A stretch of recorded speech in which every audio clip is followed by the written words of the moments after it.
guys, it's Anna. Welcome back to my channel. So today's video is kind of sort of like an update on my coronavirus situation, and mostly I'm answering all your questions that I have received in the last 2.5 months. Well, I shouldn't say all, but I'm answering a lot of them. So hopefully you'll find this video very helpful.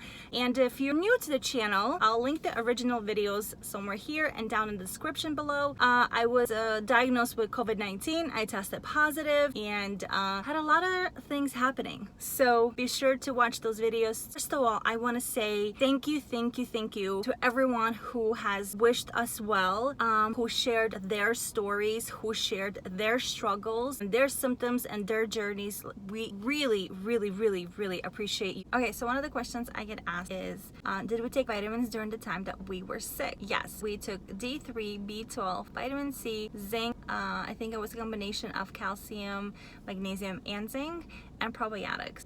Next question, why didn't we go to the hospital? This is kind of going to be a long answer, so kind of bear with me, please.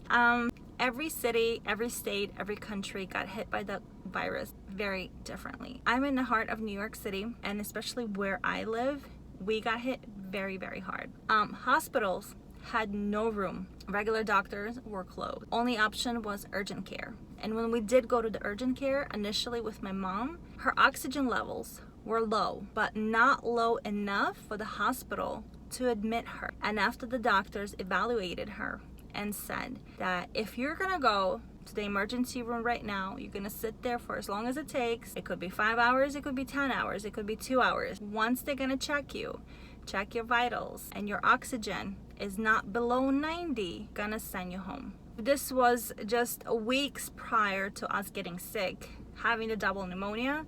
Yes, absolutely, we would have been in the hospital for probably about 2 weeks, getting all the care and all the treatment that we needed. But unfortunately, that wasn't the case, and going to the hospital was truly not an option for us. They just would not take us. So I hope that kind of clears things up for you guys, because a lot of you did ask me, why didn't we just go to the hospital? Next question, how come we didn't see our regular doctor? Our regular doctor, who is amazing, was actually closed because his staff and he had patients that tested positive for COVID-19, and so he was forced to shut down and work from home. He was available by phone and by email, and of course he was available to call in our prescriptions, but we couldn't see him, so therefore we couldn't go to his office, and the only option was going to urgent care. Okay, next question. Why did we go to urgent care 4 times? So when we first went, my mom's oxygen levels were low, and because the doctor explained to us why we could not go to the hospital, why they would not admit my mother or myself, he wanted to monitor her oxygen levels. So he said, I think he said to bring her the next day, and then like 2 more days later, to see how her vitals were and just to see where is her oxygen, because obviously we didn't have that little machine that they put on your finger at home, so we couldn't check. If we had it, maybe we would not have gone, but we didn't. So, and the doctor was very straightforward, and he said that you have to bring her back tomorrow, and then in a couple of days, and then again in a couple of days, so we can monitor to make sure that she's all right, because going to the hospital was not an option. Next question. Why did I go to Walgreens? So obviously, between going to urgent care and speaking to our primary care doctor, we had prescriptions that needed to be picked up. Lots of antibiotics, lots of breathing treatments, liquids and pumps and all that sort of stuff. I physically did not enter Walgreens. Thankfully, where I live, they have a drive-through, so you could pay for your medication online and drive up to the window, tell them your name, you have 0 contact with the person, and they will open that little box, put your medicine in, slide it out, and you take your stuff and you go. So I had absolutely 0 contact with anyone at Walgreens. Many of you asked what pump I used and if it was steroid based. It wasn't, it was albuterol. Next question, how many tests did I do? I did 2, and both of them were positive, and both of them were about 4 or 5 days apart. Next question. Why didn't I ask someone to pick up my medication or to bring us food? Again, going back to the fact that I am in New York City, and when this was hitting us, it was like an unstoppable tornado. I don't know how else to explain the force of this virus. As much as people wanted to help each other, but having to ask someone to go get me food or take me to the doctor or to walk into Walgreens, right, if they're not sick, and potentially have them exposed, it didn't feel right. And everyone that I know has young kids and has older parents, and they already knew what I was going through, so it wasn't fair to ask anyone. One of my friends did actually make me chicken soup, and she left it by the front of her door, and we picked it up. So next question, where did we get tested? So in the beginning it was very hard. It was such a weird situation because they were really picking and choosing who they were gonna test. They told my mom that she's too old, that they weren't gonna test her at first. And every time I went, even before knowing that I'm really, really sick, they would not test me as well. So eventually I found one urgent care that's not too far from my house, and I was able to register online. And actually what they did is you wait in your car to be called, and then you just drive up and you do the swab. And then I think about 4 or 5 days later, we got the call to go to a testing site and get tested there. But that second one was from, I guess, a government facility or something like that. They had a 1-800 number, so you would call it and give your information, register, and then they would call you once they had a spot available. Next question, what medication did we take? So I had the albuterol pump, 2 of them actually. I did 2 rounds of a Z-Pack, and the other medication I took was Cifdenier. I'll put it somewhere over here. So that was what I took. My mom did 2 rounds of the Z-Pack. She also did the HCQ, which also has a really long name. I'll also put it somewhere over here. And she did something else that I don't remember. And then the treatments for the breathing.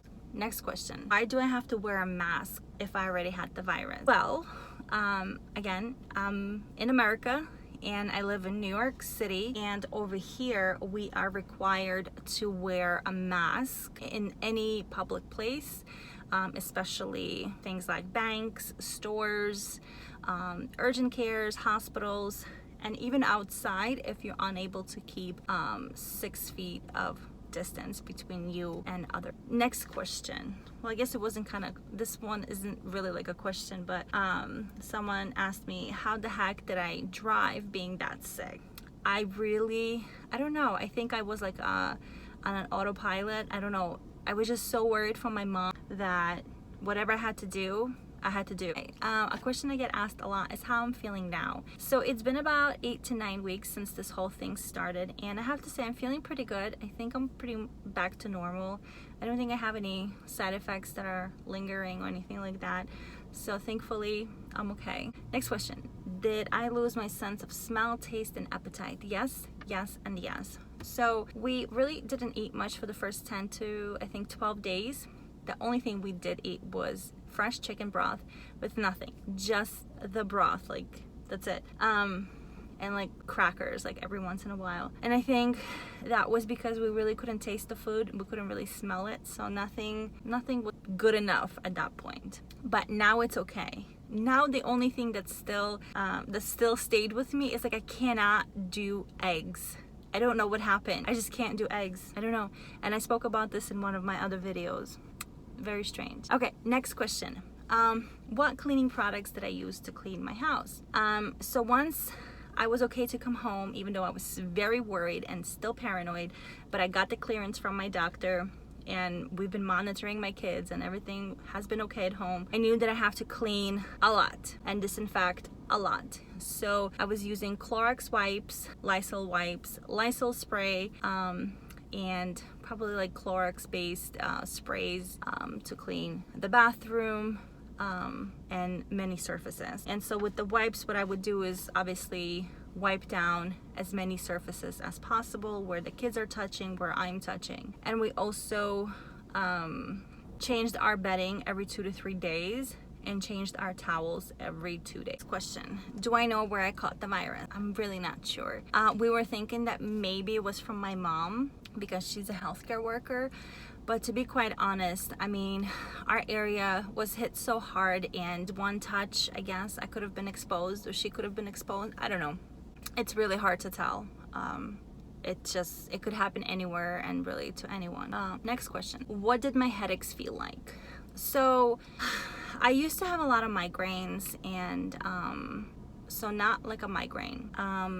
It was just like an annoying toothache kind of headache that was just there and it would not go away. And so that headache kind of continued, I think maybe for the first maybe 3 to 5 days. This was like my very first symptom that kicked in. I would take Excedrin multiple times a day. It would not do anything for me, nothing. I tried to eat a little bit better and drank more water. We would go out for walks, nothing. Then that headache turned into a sinus headache, and I felt like I was having a sinus infection. So that headache was very painful, and I had it for a couple of days. I would say maybe, 2 to 3 days, maybe 4.